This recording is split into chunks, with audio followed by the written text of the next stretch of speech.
आज हम लोग पॉलिटेक्निक सीरीज में पॉलिटेक्निक और आईआरटी एंट्रेंस एग्जामिनेशन के मैथमेटिक्स सिलेबस में समुच्चय सिद्धांत के प्रश्नों को हल करेंगे। लेकिन हम लोग पहले समुच्चय सिद्धांत होता क्या है इसके बारे में समझेंगे, और इसके लिए सबसे पहले शुरुआत करते हैं समुच्चय से। तो समुच्चय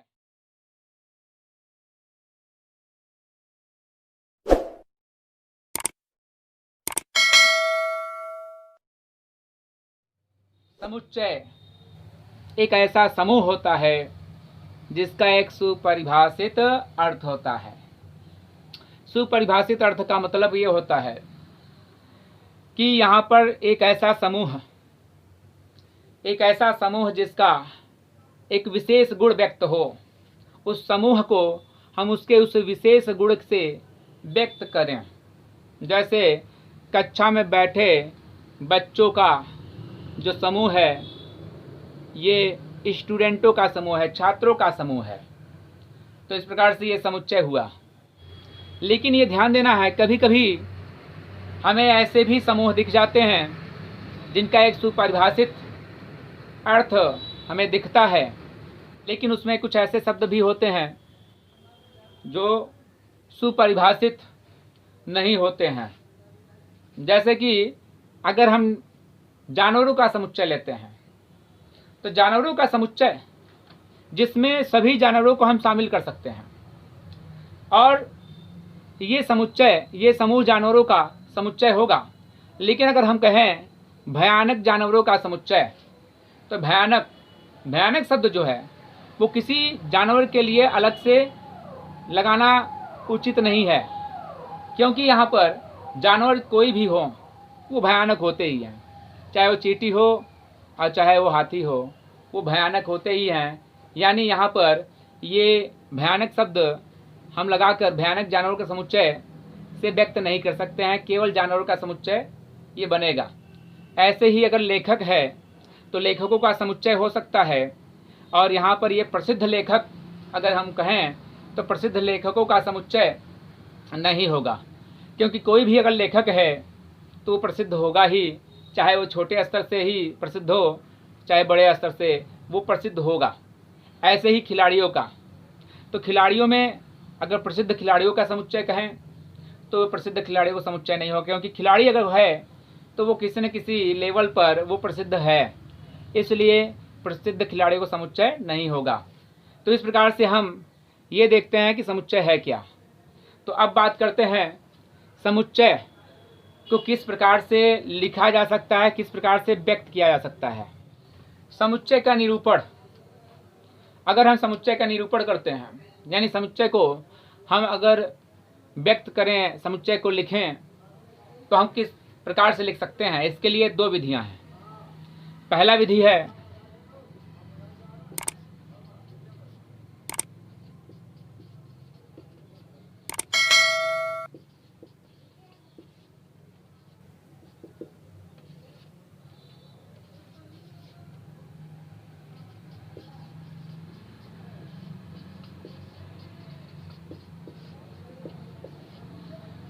तो इसमें दो विधियां हैं, सारणीयन विधि और दूसरा है नियम विधि। सारणीयन विधि और नियम विधि में हम कैसे यहाँ पे ये व्यक्त कर सकते हैं। इसमें हम सम संख्याओं का समुच्चय लेते हैं, तो सम संख्याओं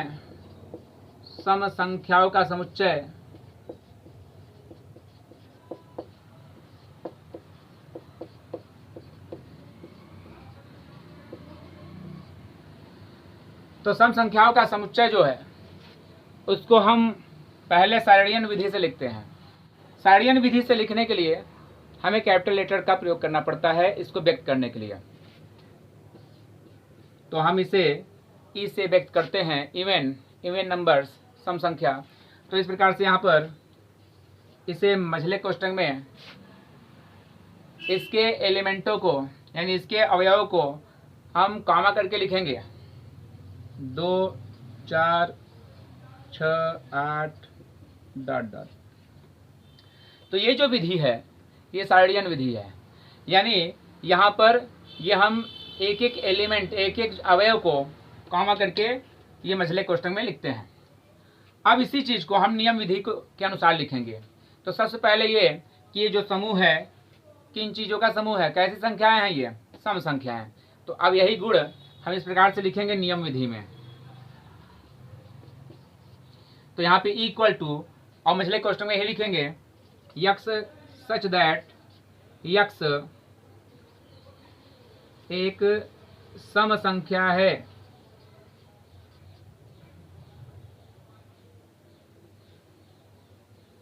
यक्स सच दैट यक्स एक सम संख्या है।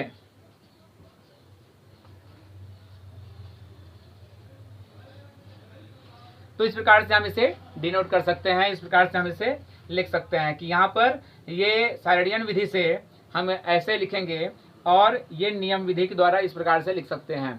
तो इसी प्रकार से एक एग्जांपल और देखते हैं। दूसरा एग्जांपल हम देखते हैं।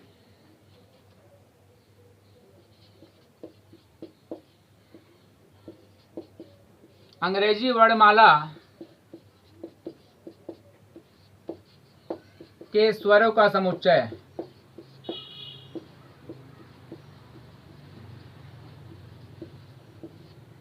अंग्रेजी वर्णमाला के स्वरों का समुच्चय।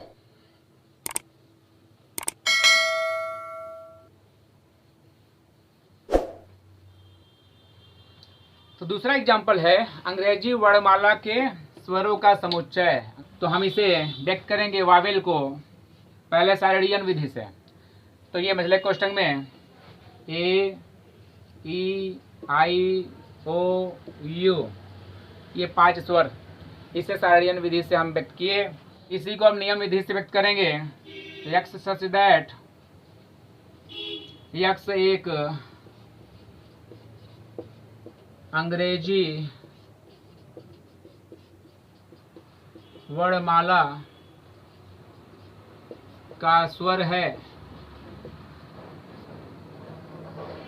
तो इस प्रकार से हम इसको नियम विधि के द्वारा व्यक्त करते हैं कि एक्स सच दैट कि यहाँ पे जितने भी एलिमेंट हैं इसके गुण क्या हैं, ये स्वर हैं अंग्रेजी वर्णमाला के। तो यक्स सच दैट यक्स एक अंग्रेजी वर्णमाला का स्वर है। तो इस प्रकार से ये समुच्चय को निरूपित करने का ये 2 विधि है। अब हम लोग ये देखेंगे कि यहाँ पे समुच्चय के अवयव क्या होते हैं।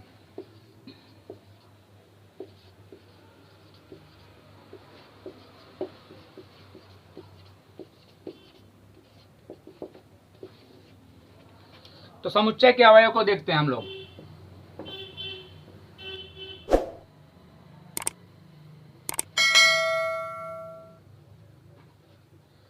समुच्चय के अवयव, इस समुच्चय में A E I O U, A is element of A, यानी जो स्मॉल ए है वो कैपिटल ए, अर्थात समुच्चय ए का अवयव है, एलिमेंट है। तो इसे हम इस प्रकार से व्यक्त करेंगे, ये एलिमेंट है। लेकिन ध्यान देना है कि अगर हम ये लिखें B is element of A, तो क्या सही है? बी इसमें एलिमेंट इसका नहीं है, इसलिए इसको हम व्यक्त करेंगे B is not element of A. तो यहाँ पे बी जो है वो ए का एलिमेंट नहीं है, समुच्चय का एलिमेंट नहीं है। तो इस प्रकार से यहाँ पर ये हम इस प्रकार से इसके अवयवों को व्यक्त करते हैं। तो अब आगे हम लोग देखेंगे समुच्चय कुल कितने प्रकार के हो सकते हैं। तो पहला इसमें होता है रिक्त समुच्चय।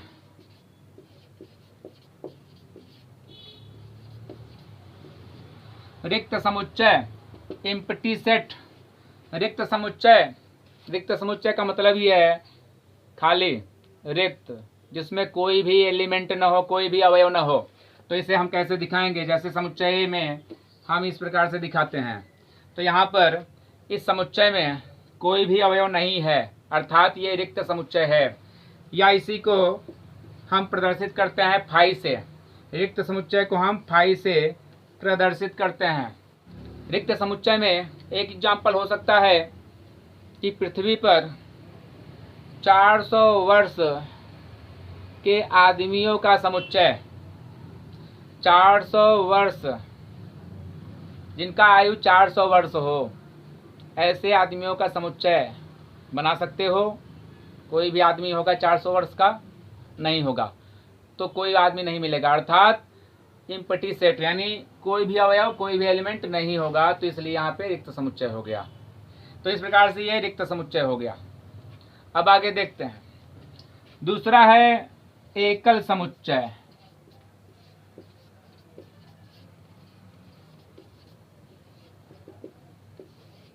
एकल समुच्चय, सिंगलटन सेट। अब यहाँ पे एकल समुच्चय में क्या है? एक, एकल यानी एक ही अवयव हो, केवल एक ही अवयव। तो यहाँ पे हम देख सकते हैं समुच्चय में कि यहाँ पे एक अवयव केवल है, केवल ए है इसमें, ये एकल समुच्चय है।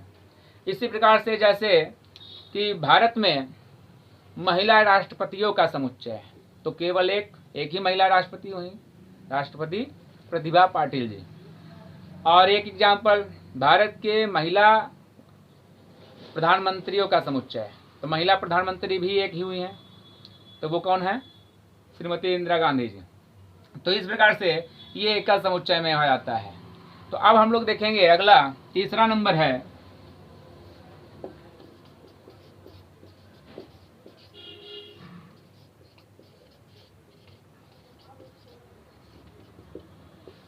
परिमित समुच्चय।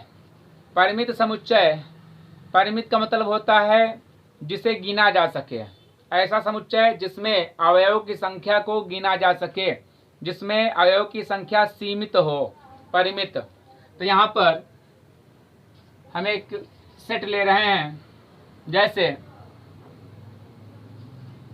ए बी सी डी, तो यहाँ पे ये परिमित है क्योंकि इसमें 4 एलिमेंट है, ए बी सी डी, ये परिमित है, इसे गिना जा सकता है। या फिर हम कह सकते हैं दूसरा एग्जाम्पल, दिनों का समुच्चय, महीनों का समुच्चय, किसी टोकरी में फलों का समुच्चय। तो इस प्रकार से ये परिमित समुच्चय होते हैं। तो इस प्रकार से तीसरा नंबर हो गया परिमित समुच्चय। अब हम लोग देखेंगे अपरिमित समुच्चय।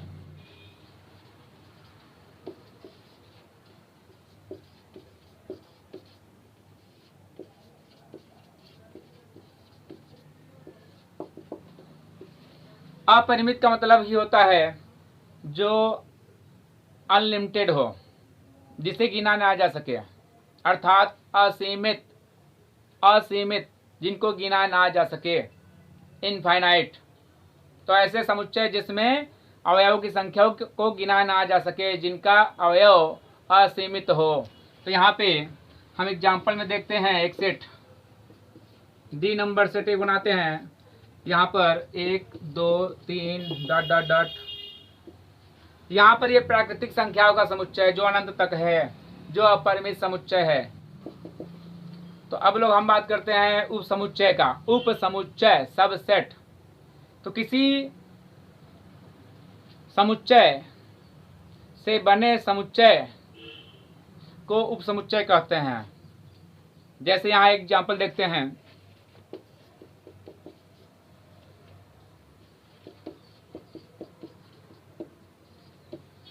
यहाँ पे एक समुच्चय ले लिए जिसमें ए से जेड तक सभी एलिमेंट हैं। एक दूसरा हम लेते हैं,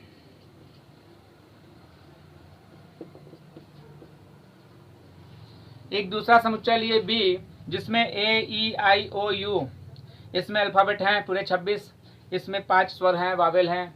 तो इस प्रकार से यहाँ पर ये देख रहे हैं कि इसमें जितने भी ये स्वर हैं, ये वावेल हैं, ये पांचों ये ए वाले में मौजूद हैं। यानी बी के जो एलिमेंट हैं, पांचों अवयव हैं बी के, वो ए में उपस्थित हैं। तो यहाँ पर बी ए का सबसेट है, उपसमुच्चय है। तो इसे हम व्यक्त करेंगे बी सबसेट ऑफ ए, इसे हम बी सबसेट ऑफ ए से डिनोट करेंगे, व्यक्त करेंगे इस प्रकार से। तो बी ए का उपसमुच्चय है। तो इस प्रकार से ये उपसमुच्चय है। लेकिन अगर किसी समुच्चय में अगर ये ज्ञात करना हो कि उसमें कितने उपसमुच्चय बन सकते हैं, तो इसके लिए हम देखते हैं क्या करेंगे।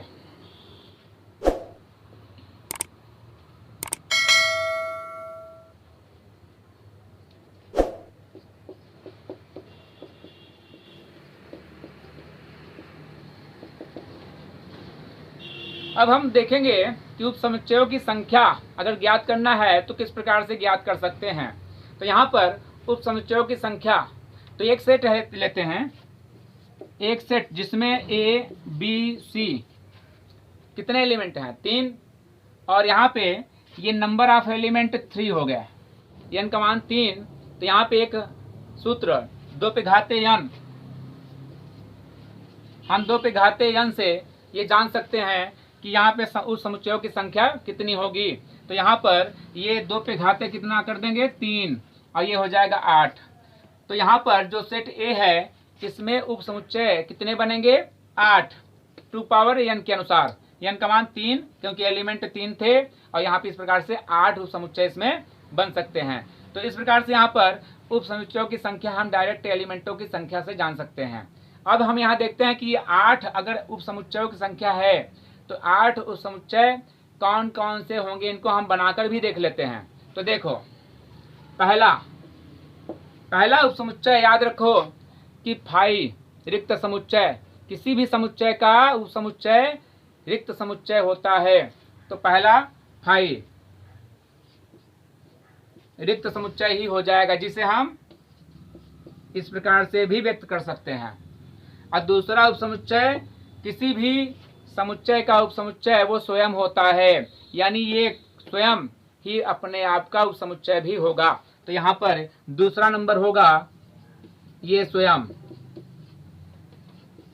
और तीसरा हम देखते हैं एक एक एलिमेंट का,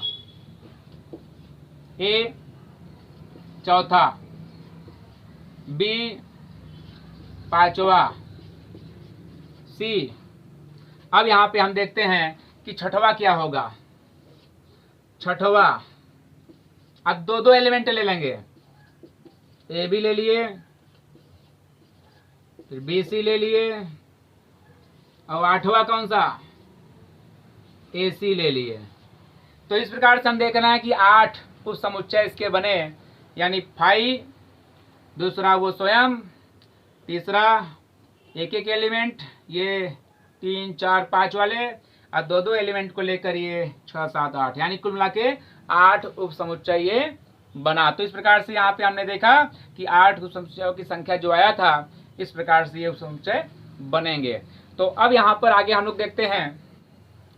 तो अब हम लोग उचित उप समुच्चय में देखेंगे उचित उप समुच्चय क्या होता है। तो जैसे कि यहाँ पे कोई एक सेट ए हो तथा सेट बी हो, और इन दोनों में जो बी है सबसेट ए हो, सेट बी सबसेट ए, यानी बी वाला समुच्चय ए का सबसेट हो, उप समुच्चय हो, तथा यहाँ पे बी नॉट इक्वल ए हो, यानी बी ए के बराबर न हो, तब यहाँ पर जो बी है, बी ए का उचित उप समुच्चय होगा। तब बी जो है ए का उचित उप समुच्चय होगा। तो इस प्रकार से यहाँ पर ये उचित उप समुच्चय है। एक एग्जांपल में देखते हैं हम लोग।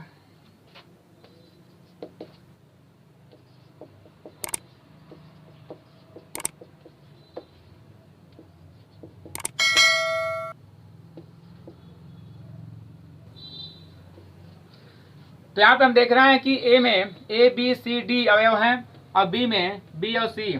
तो बी और सी ए में मौजूद हैं। तो यहाँ पर ये बी के एलिमेंट जब इसमें है तो बी क्या है, ए का सबसेट है। तो यहाँ पे बी सबसेट ऑफ ए, लेकिन यहाँ पे ध्यान देना कि जो बी है वो ए के बराबर नहीं है, क्योंकि इसमें 2 एलिमेंट, इसमें 4 एलिमेंट इक्वल नहीं है, बराबर नहीं है। और यहाँ पे वही एलिमेंट नहीं है। तो यहाँ पे ये इस प्रकार से नॉट इक्वल है। तो ये बी जो है वो इसका उचित उपसमुच्चय है। तो अब हम लोग आगे देखते हैं अधिसमुच्चय।